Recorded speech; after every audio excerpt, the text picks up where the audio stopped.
Astaghfirullah. Bismillahirrahmanirrahim.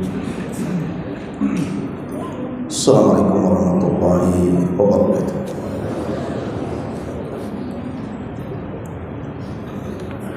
Alhamdulillah wassalatu wassalamu ala Rasulillah wa ala alihi wa sahbihi wa mawalah wa la hawla wa la quwwata illa billahi wa ba'd. Alhamdulillah, segala puja dan puji hanya milik Allah Subhanahu wa taala. Shalawat dan salam tahdiahkan kepada Rasul kita Nabi besar Muhammad sallallahu alaihi wa ala alihi wasallam. Ma'asyiral muslimin wal muslimat rahimakumullah. Alhamdulillah, di pagi hari ini kembali kita bisa duduk untuk bertalabul ilmi setelah melaksanakan kewajiban Allah, salat subuh berjamaah. Dan tema di pagi hari ini kita akan membahas tentang asbabu as-sabat alal hidayati wal haq. Sebab-sebab di mana kita bisa istiqomah di atas hidayah dan juga kebenaran. Ma'asyiral muslimin wal muslimat rahimakumullah. Di antara nikmat yang paling besar yang disebutkan para ulama adalah an-ni'matu al-hidayati wal haq. Nikmat di atas hidayah dan kebenaran. Dan itu senada dengan perkataan Al-Imam Ibnul Qayyim rahimahullah ta'ala. Kalau seandainya kita kumpulkan semua nikmat yang Allah anugerahkan kepada kita, sebutkan nikmat apa saja dari nikmat-nikmat dunia ini, tidak akan sebanding dan tidak akan setara dengan nikmat hidayah. Makanya ini pula yang kemudian Nabi SAW berdoa meminta kepada Allah Azza wa Jalla di urutan pertama hidayah itu. Allahumma inni as'alukal huda wat tuqa wal afafa wal ghina. Ya Allah, aku meminta kepadamu hidayah, baru kemudian ketakwaan. Artinya bahwa sebab takwa itu kan ada hidayah. Kalau tidak ada hidayah, orang tidak bisa bertakwa kepada Allah Azza wa Jalla. Baru setelah ini al-afaf wal ghina. Afaf itu artinya menjaga kehormatan, dan ghina itu kecukupan dalam hidup. Artinya kekayaan itu diakhirkan dalam doa.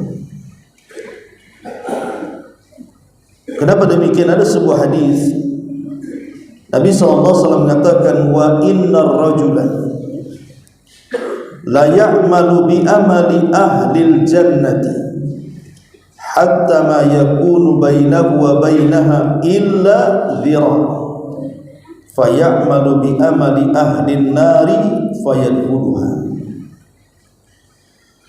Ada seseorang itu yang secara lahiriah dia banyak melakukan amalan yang mengantarkan dia ke dalam surga. Bahkan surga dengan dia itu jaraknya hanya tinggal satu hasta. Tetapi dia di akhir hayatnya mengamalkan amalan penduduk neraka, akhirnya dia dimasukkan ke dalam neraka. Padahal jarak dia dengan surga itu tinggal selangkah lagi. Tapi Allah Subhanahu wa taala takdirkan tidak jadi masuk surga, karena dia pernah melakukan amalan penduduk neraka dan Allah takdirkan dia harus masuk neraka. Itulah bahayanya seseorang itu intikas fi akhir hayati, berubah di akhir hayatnya. Dan Rasul mengatakan al-a'malu bi khawatimiha. Amal itu ditentukan akhirnya. Ma'asyiral muslimin wal muslimat rahimakumullah. Di zaman fitnah seperti sekarang ini yang penuh dengan kerusakan, terutama fitnah handphone yang ada di tangan-tangan kita ini. Karena kalau kita perhatikan fitnah handphone yang ada di depan kita ini, hampir semua kerusakan ada di sini. Kerusakan yang tidak dibayangkan ada di zaman Nabi, ada di zaman sekarang. Hanya dengan handphone di depan kita ini. Di zaman Nabi SAW belum ada handphone, belum ada alat komunikasi. Tetapi ketika kemudian menyebar sebuah isu, dan isu itu sebuah kedustaan, akibatnya fatal. Saya contohkan. Ketika para sahabat Nabi SAW hijrah pertama kali ke Ethiopia, dan diikuti hanya dengan belasan para sahabat Nabi. Tiba-tiba kemudian datang informasi dari arah Mekah menuju Ethiopia bahwa penduduk Mekah telah beriman semuanya kepada Nabi SAW dengan turunnya surah An-Najm. Maka semua sahabat yang sudah hijrah ke Habasyah itu balik ke Mekah. Rupanya berita itu hanya berita hoax, bukan berita benar. Tidak ada satupun orang-orang Quraisy itu masuk Islam. Yang ada setelah sahabat pulang ke Mekah, mereka mendapatkan siksaan yang luar biasa, terpaksa hijrah lagi kedua kalinya ke Habasyah. Itu dampak penyebaran berita yang tidak jelas kan. Kemudian yang kedua, kisah perang Uhud. Perang kekalahan kaum muslimin. Di Badar kaum muslimin menang, tapi di Uhud kalah. Salah satu penyebab kekalahannya adalah karena ada timbul isu, di mana diisukan Nabi SAW telah dibunuh dan terbunuh. Padahal isu itu tidak benar. Rasul masih hidup. Tapi begitulah makar musuh.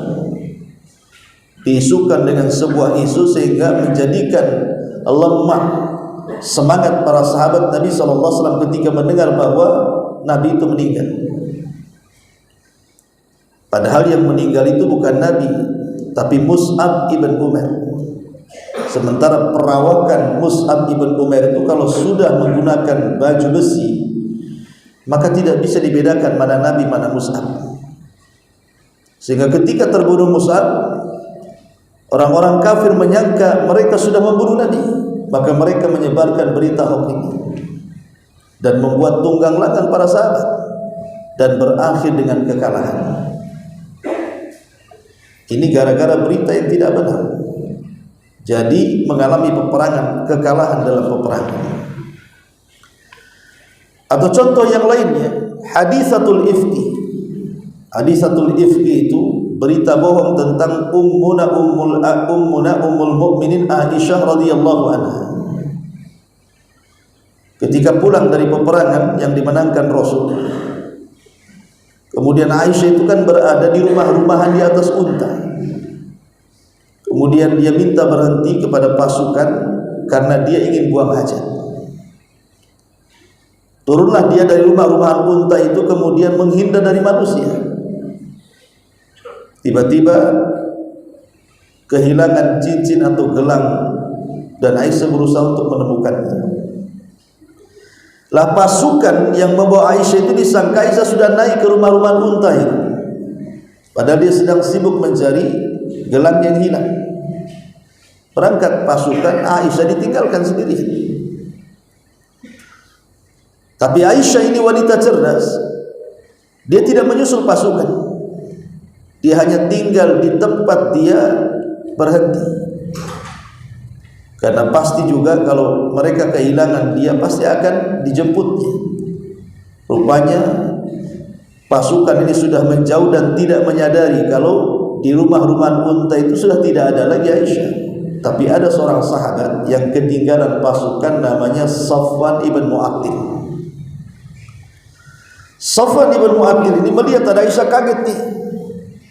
Akhirnya dia turun dari untanya, Aisyah disuruh naik, kemudian diantar ke pasukan. Celakanya ketika diantar ke pasukan, orang-orang munafik mengetahui, dikepalai oleh Abdullah ibn Salul ibn Sabah, dan ini kesempatan menyakiti Nabi. Dituduhnya Aisyah radhiyallahu anha selingkuh dan berzina dengan Safwan ibn Mu'attil. Sampai 1 bulan keluarga Nabi SAW tersakiti dengan isu itu, sampai turun suratul Nur ayat 1-9 melepaskan diri Aisyah dari tuduhan zina, bahwa dia tidak berzina dan Allah bersihkan tuduhan itu. Lah peristiwa-peristiwa ini akibat apa? Akibat berita-berita yang tidak benar. Kadang orang terpancing. Makanya saya nasihati bagi saya pribadi dan antum semuanya, terkadang ada di antara kita itu yang setiap hari keasikan mungkin mendengar, melihat berita-berita politik di negeri kita ini. Kadang-kadang bersambung-sambung. Kadang-kadang isinya celaan kepada pemerintah, atau mungkin juga pujian kepada pemerintah, atau mungkin isu-isu yang lainnya, sehingga hampir 24 jam kita tidak lepas daripada berita-berita itu. Karena sengaja syaitan itu mengaitkan hati kita dengan perkara-perkara seperti itu, akhirnya dilupakan yang harusnya dia mendengar yang bermanfaat bagi agamanya, malah kemudian dihabiskan kepada sesuatu yang tidak ada manfaat untuk akhiratnya. Lain kan semua fitnah. Belum lagi mulai dari kesyirikan, kekufuran, sampai maksiat remeh-temeh, semua ada dalam handphone itu. Karena berita-berita dunia-dunia perdukunan contohnya, klinik-klinik dan yang semacamnya, itu sekarang diberitakan. Ada channelnya, ditayangkan,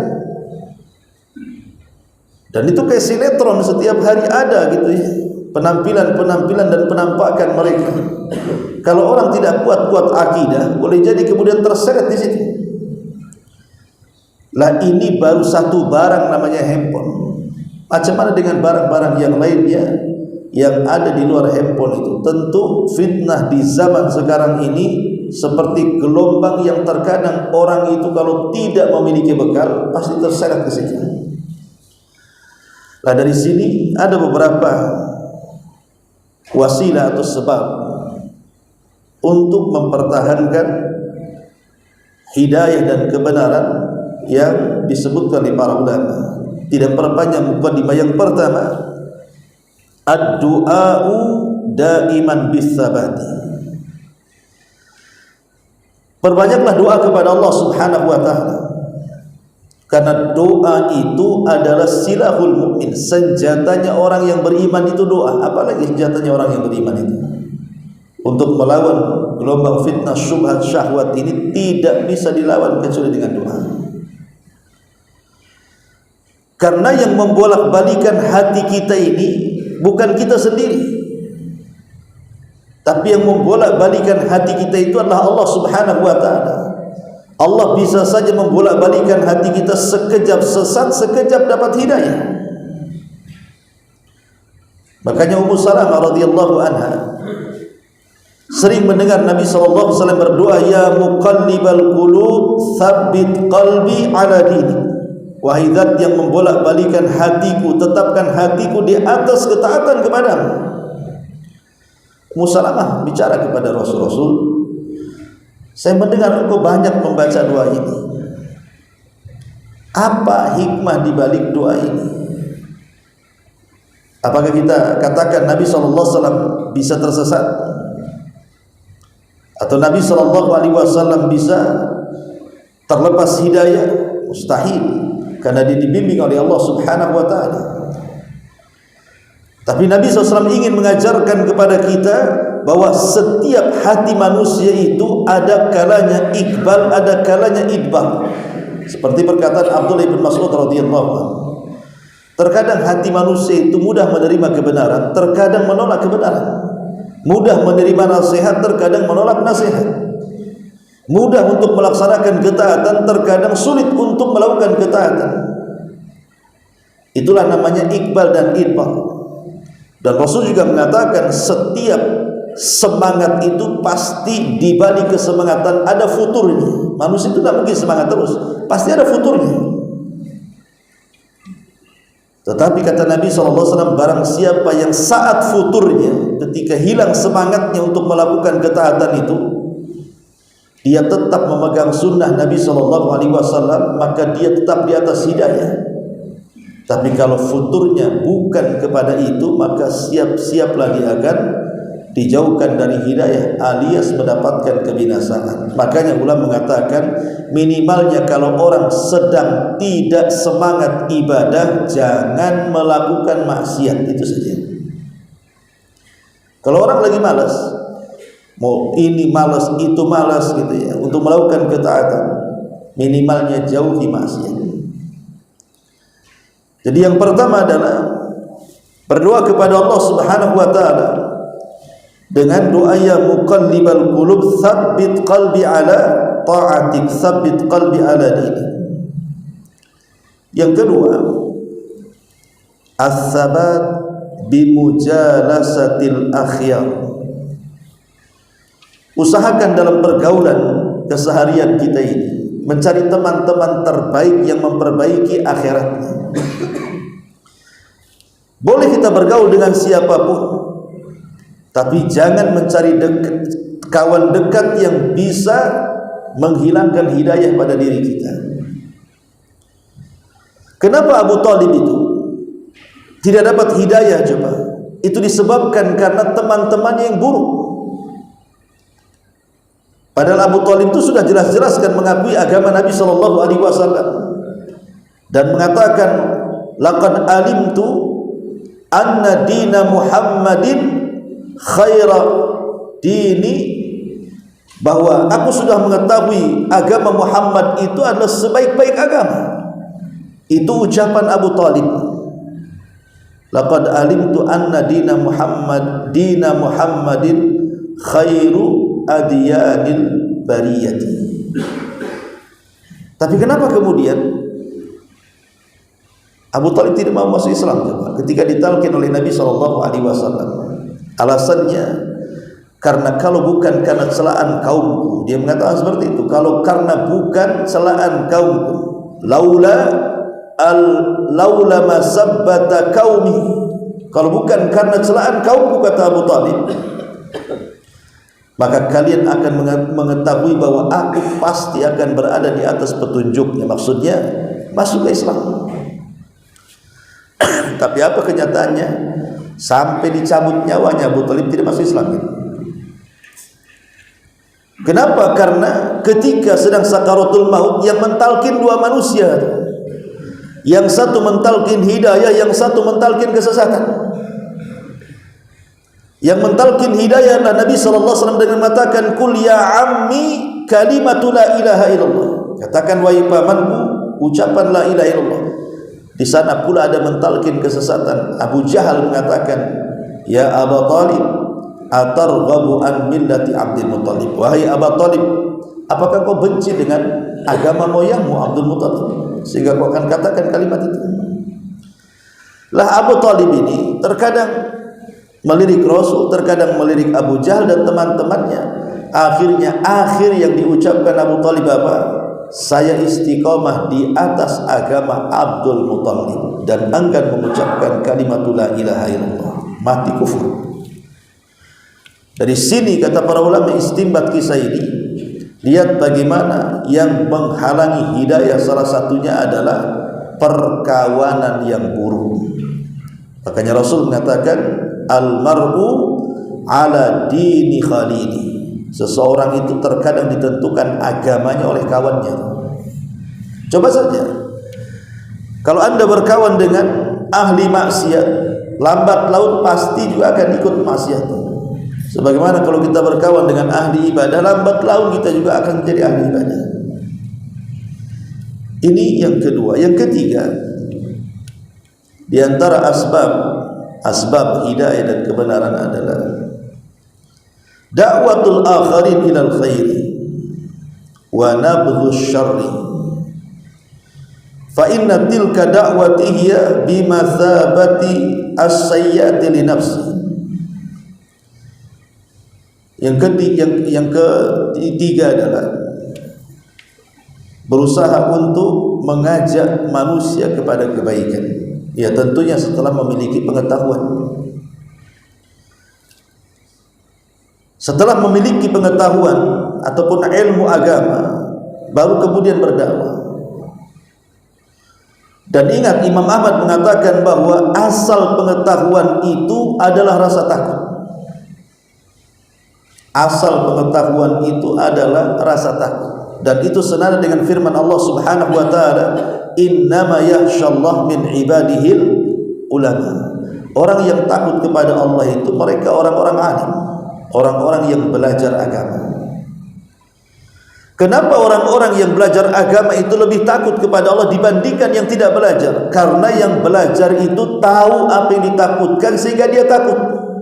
Tapi orang yang tidak belajar, orang jahil itu, bagaimana dia akan takut? Dia sendiri tidak tahu apa yang ditakutkan. Makanya kemudian rasa takut yang kemudian lahir dari thalabul ilmi itulah yang mendorong dia untuk beramal. Dan setelah beramal mendorong dia untuk mengajak manusia kepada kebaikan alias dakwah. Dan itu Allah Subhanahu wa taala sebutkan dalam surah pendek, wal asri innal insana lafi khusrin illa alladziina amanu wa 'amilus salihati wa tawassaw bil haqq. Setelah berilmu kemudian beramal, mengajak manusia kepada kebaikan. Betapa banyak orang-orang yang tadinya tidak baik kemudian mengajak manusia kepada kebaikan, akhirnya dia jadi baik.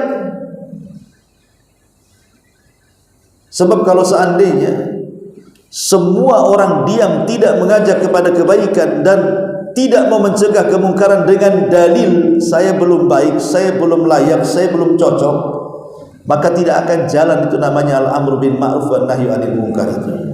Karena manusia itu semua punya kekurangan. Sampai kapan baiknya kita? Manusia punya kekurangan.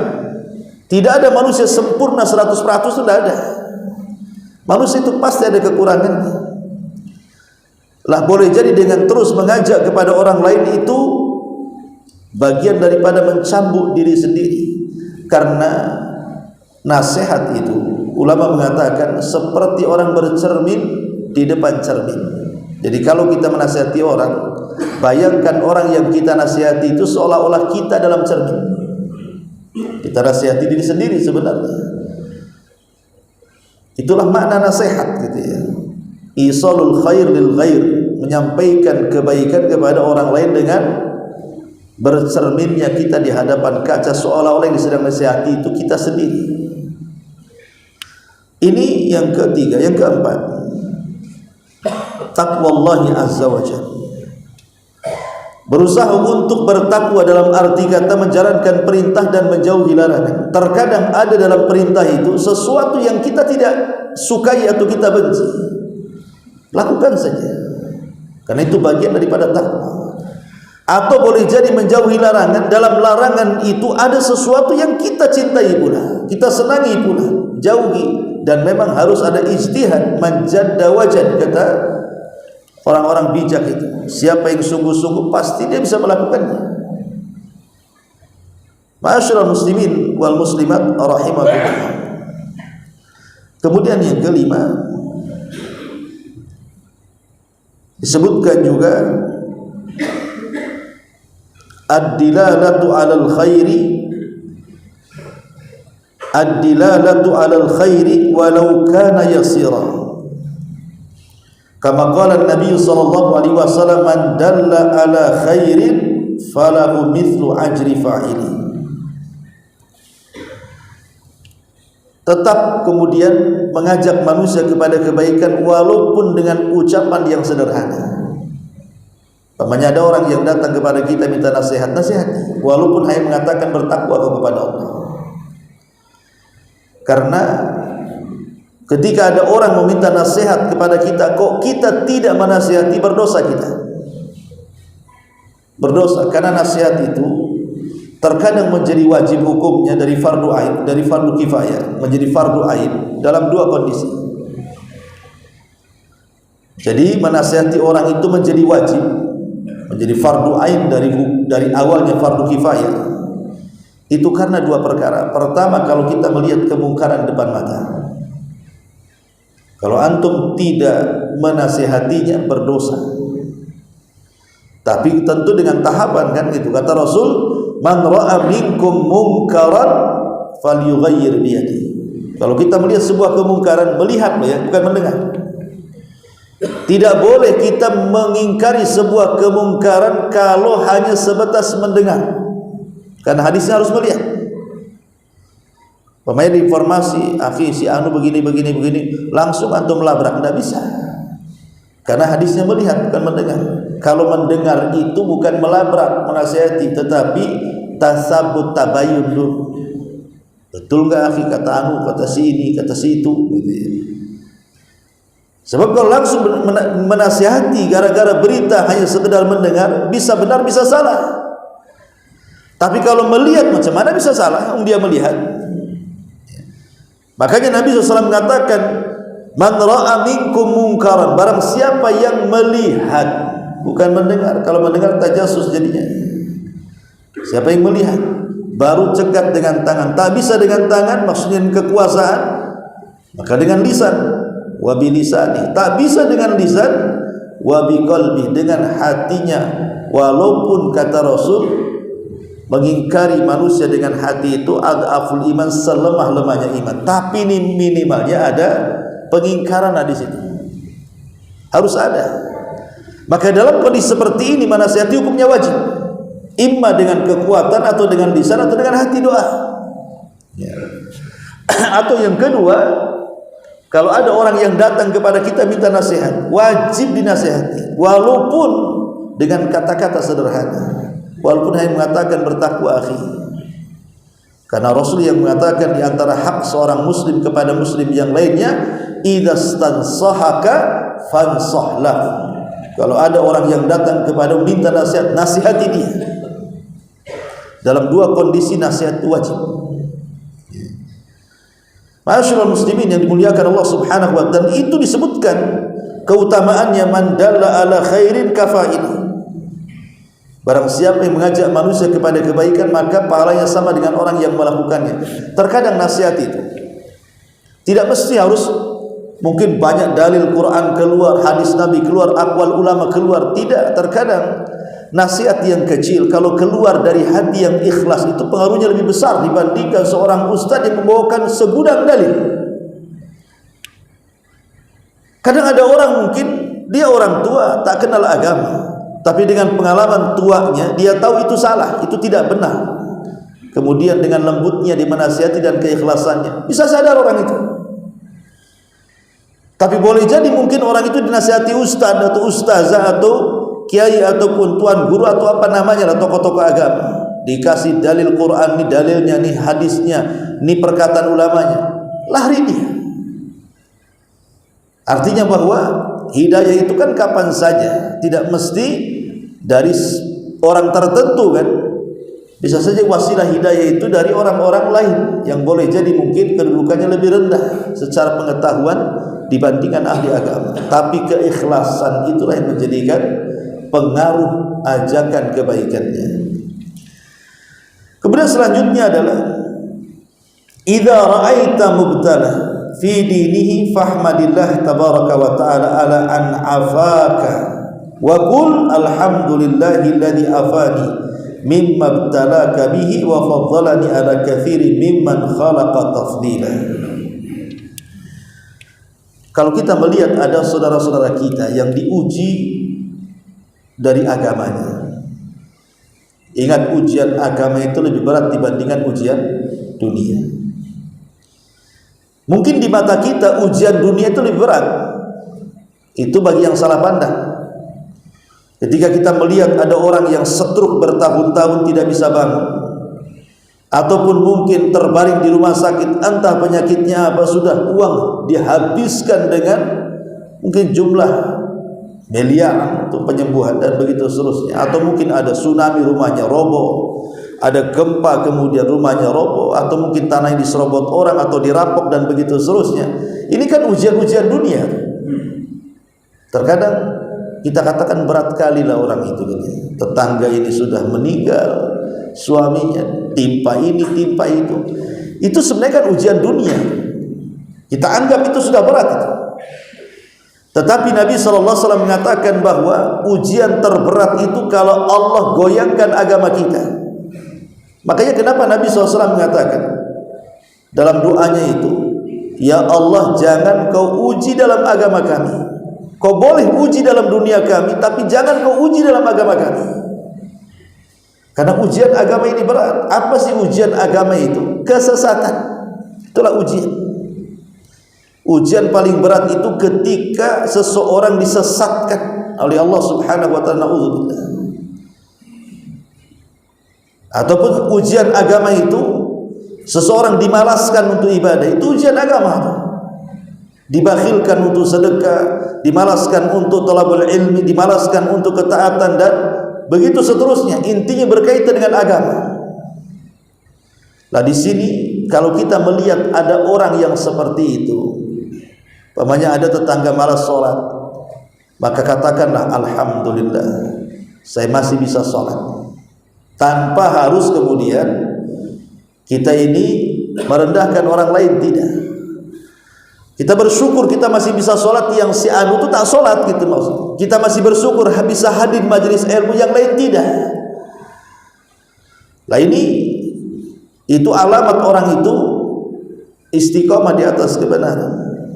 Dahulu ada seorang ulama, saya lupa namanya, dia buta, dia tidak bisa berjalan, kakinya pincang ya.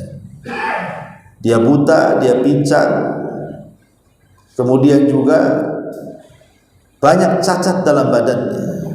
Dia tidak bisa kemana-mana kecuali tempat tidurnya saja, karena tidak bisa ini bergerak. Dia hanya punya anak kecil yang membantu untuk memberi makan dan minum bagi dia, tapi lisannya terus berzikir kepada Allah Azza wa Jalla. Nah, salah satu zikirnya adalah alhamdulillahilladzi afani mimma ibtalaka bihi wa faddalani ala katsiri mimman khalaqa tafdila. Segala puja dan puji hanya milik Allah yang telah memberikan kesehatan kepadaku, menjaga diriku dari apa-apa yang Allah uji dari kebanyakan manusia, dan Allah anugerahkan kepadaku kelebihan dibandingkan makhluk yang lainnya. Coba bayangkan, dia masih bersyukur. Padahal kalau dikatakan kelebihan, kaki pincang. Kalau dikatakan punya kelebihan, mata pula buta. Kalau dikatakan punya kelebihan, banyak cacat di badannya. Tapi dia mengatakan bersyukur kepada Allah, Allah masih memiliki kelebihan. Jadi yang bisa dilakukan hanya dengan lisannya saja berzikir. Apa yang bisa dilakukan orang lumpuh kemudian buta? Hanya lisannya saja.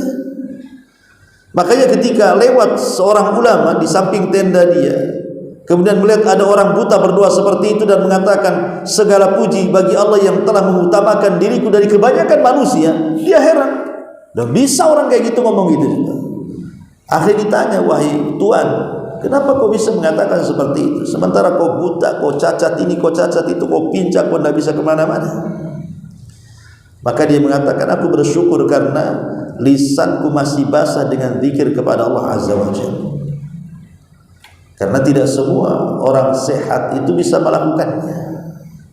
Ada orang sehat kan, tapi zikirnya itu kan tertentu saja. Kadang habis sholat saja zikirnya, habis sudah apa nak zikir lagi. Tapi dia bisa berzikir 24 jam. Siapa yang bisa melakukan seperti itu? Dan Allah Subhanahu wa ta'ala tidak pernah memandang fisik manusia kan? Allah itu hanya memandang amalan manusia dan hatinya. Makanya kalau kita melihat ada orang yang diuji agamanya, bersyukurlah kita tidak diuji seperti dia. Boleh jadi kalau kita diuji seperti dia, mungkin lebih jahat kondisinya dibandingkan dia. Dan itu salah satu langkah supaya kita bisa istiqomah. Kemudian juga alaika bil iktsari minal amali salih, maka usahakan perbanyak amal saleh. Kemudian juga al-qira'atu aniz zaighina wadh-dhalina wa kaifa zagu, bacalah sejarah-sejarah orang-orang yang mereka dulunya mendapatkan hidayah kemudian menyimpang, bagaimana akhir hidup mereka, supaya kita tidak menirunya. Seperti yang sering saya contohkan, dalam Al-Quran ada orang namanya Bal'am ibn Ba'urah. Bal'am ibn Ba'urah ini ulamanya Bani Israel. Allah kuasakan kepada dia Ismul A'zam, nama Allah yang agung, yang kalau dia berdoa dengan nama itu mustajab. Banyak orang yang datang kepada Bal'am minta doanya karena dikenal mustajab doa. Satu hari Nabi Musa alaihi salatu wasallam berhasil menyeberangkan Bani Israel dari Mesir menuju tanah perjanjian. Sampailah di Bukit Husban. Bukit Husban ini melintang sampai ke tempat Bal'am tinggal dan daerahnya. Para pejabat mendengar yang ada di kota Bal'am itu bahwa Musa akan lewat dengan Bani Israel. Mereka mengatakan pasti dia akan menyerang kita, menjajah kita, dan begitu seterusnya. Kalau begitu kita harus hentikan. Tapi yang lain mengatakan bagaimana menghentikan pasukan yang besar. Musa dengan Bani Israel jumlah mereka lebih banyak. Akhirnya mereka mengatakan bagaimana kalau kita datang ke Bal'am ibn Ba'urah, minta supaya dia berdoa kepada Allah dan Allah menghancurkan Musa dan kaumnya. Ketika Bal'am diminta seperti itu, ya marahlah dan mengatakan, wailakum, celaka kalian, siapa yang saya doakan?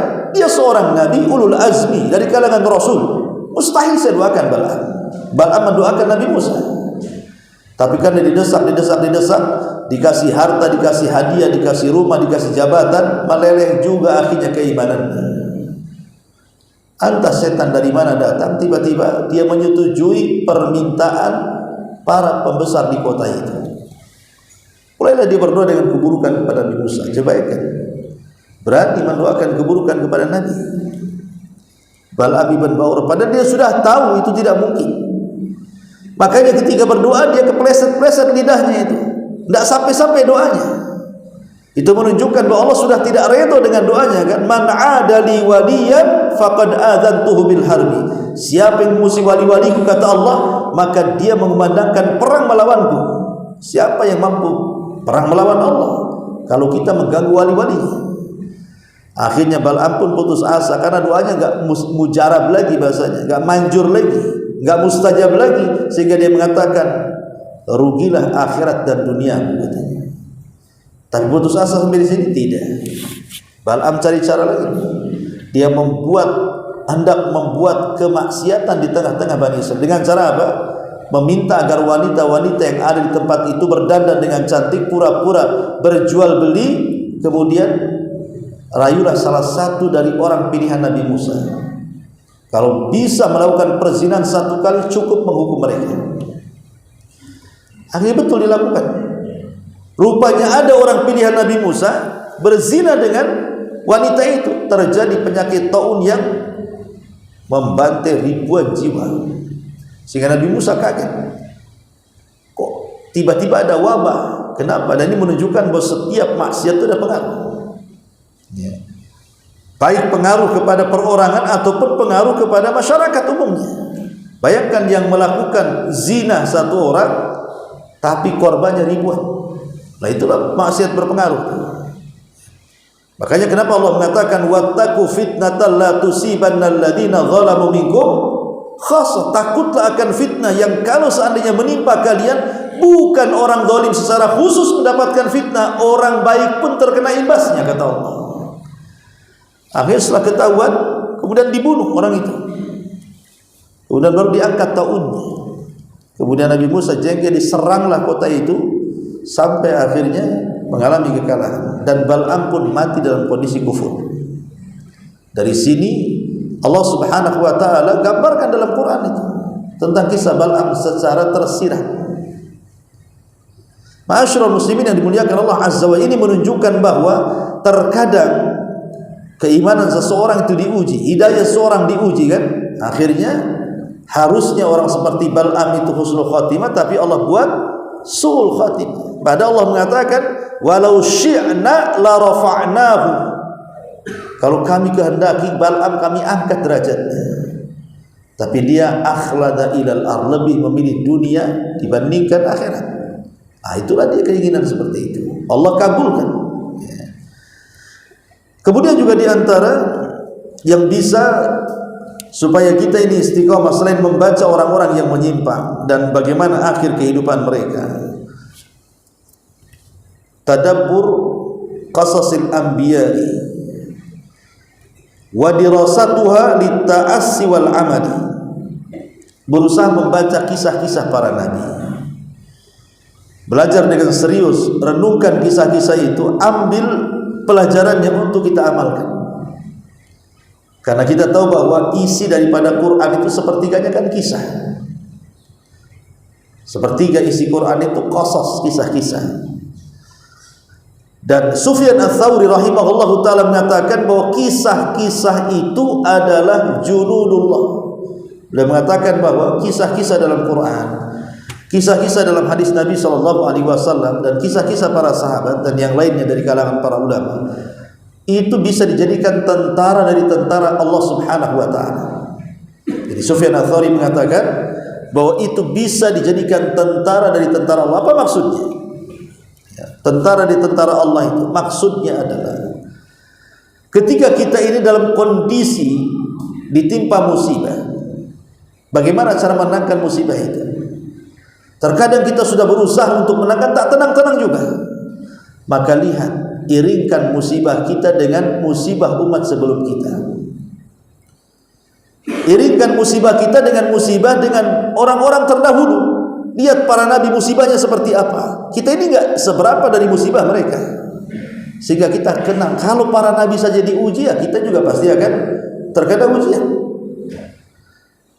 Kalau seandainya umpamanya, contoh saja yang ringan, Nabi kita Muhammad SAW, sekarang musibah yang kita derita itu semua pernah dialami Nabi. Kalau kita pernah ditinggal orang yang kita cintai, Rasul pun ditinggal orang yang dicintainya.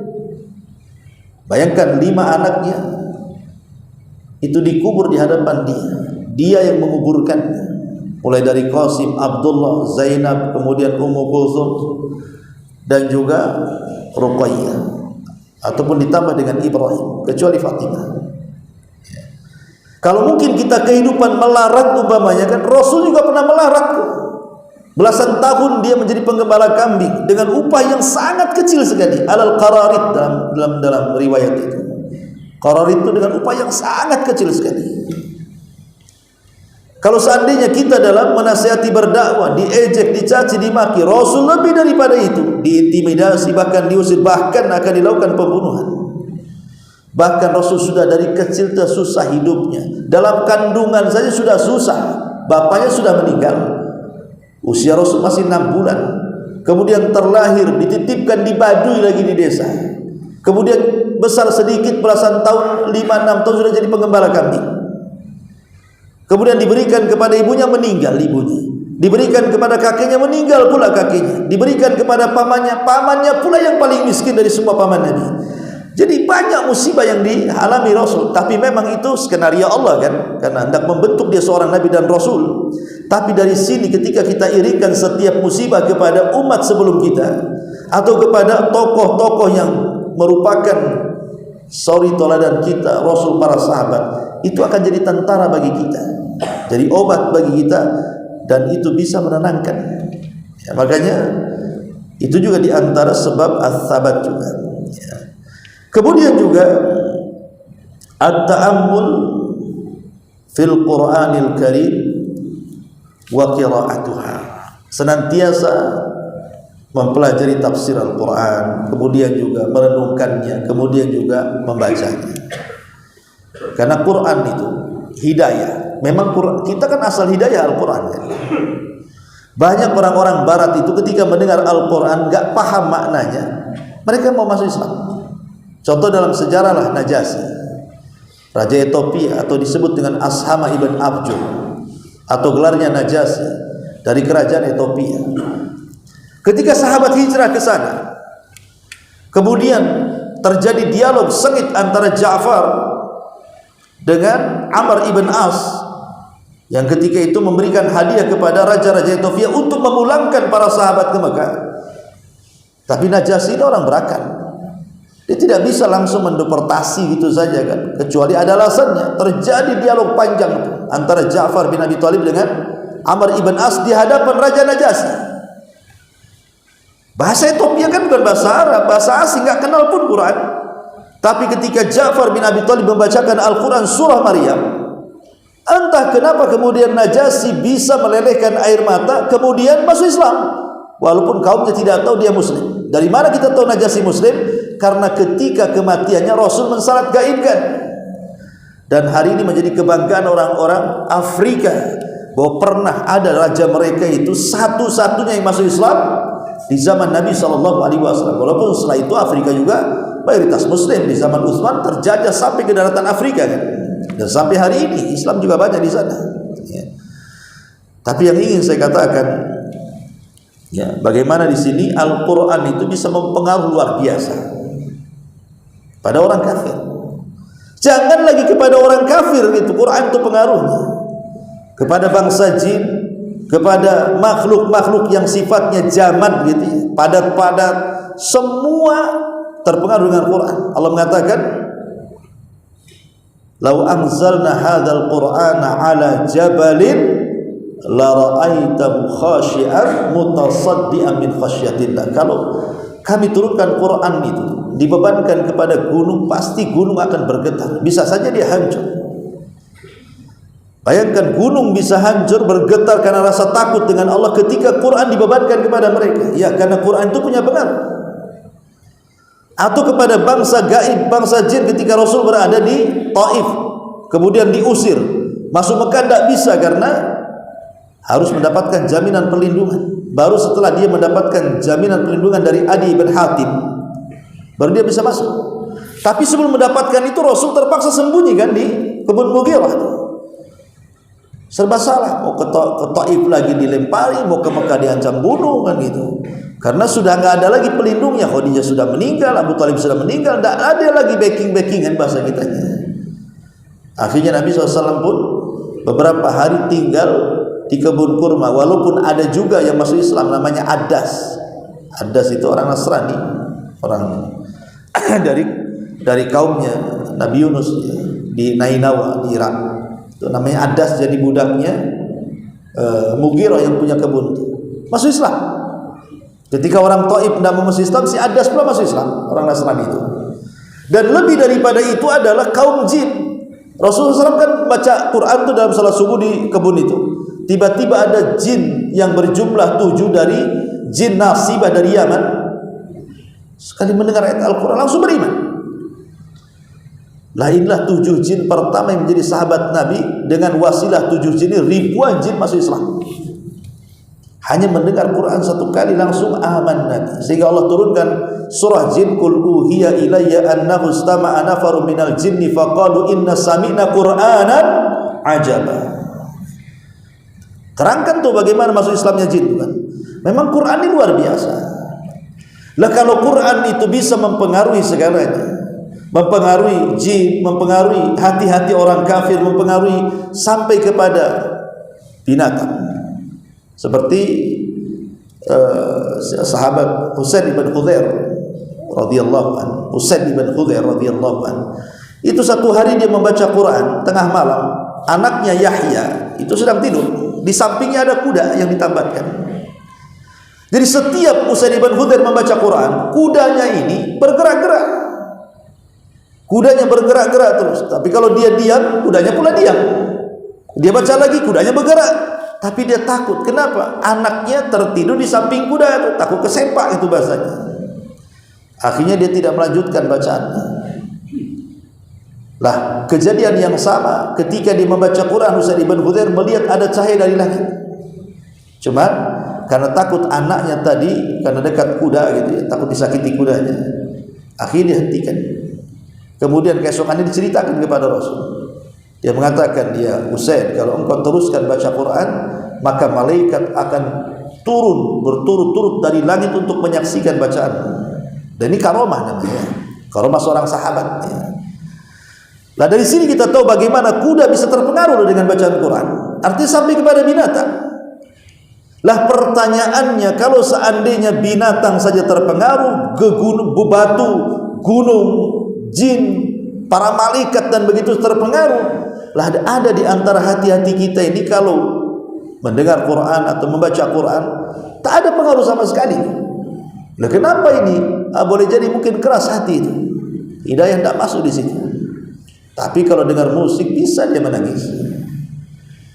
Dengan instrumen-instrumen, kalau zaman dulu apa itu, gitar atau apa, mau tidur dengar itu baru dia tidur. Bisa dia tidur gara-gara dengar itu juga. Jadi aneh gitu ya, kalau memang hati kita hidup, saya kira akan dihidupkan dengan Quran.